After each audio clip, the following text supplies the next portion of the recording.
ایک سیاح نے کچھ دیہاتوں سے پوچھا، کیسے گزر رہی ہے؟ پہلا دیہاتی: جناب مزے سے گزر رہی ہے، مجھے درخت کاٹنے تھے، اتنے میں زبردست طوفان آیا اور سب درخت گر پڑے، ہم زحمت سے بچ گئے۔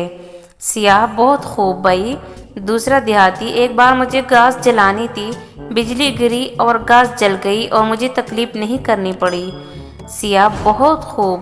تیسرا دیہاتی: مجھے زمین سے آلو نکالنے ہیں، اب زلزلے کا شدت سے انتظار ہے۔ ایک ادیب نے شادی کے خلاف کتاب لکھی اور اس میں ثابت کیا کہ شادی اس دور کی سب سے بڑی لعنت ہے۔ ایک ادیب دوست نے اس سے پوچھا، اس سے کیا پیدا ہوگا؟ ادیب دوست نے جواب دیا، کتاب خوب بکے گی اور اس سے جو آمدنی حاصل ہوگی اس سے میں شادی کر لوں گا۔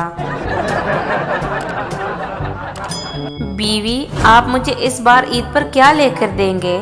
شوہر: آنکھیں بند کرو۔ بیوی: کر لی۔ شوہر: کیا نظر آیا؟ بیوی: کچھ بھی نہیں۔ شوہر: بس پھر سمجھ جاؤ۔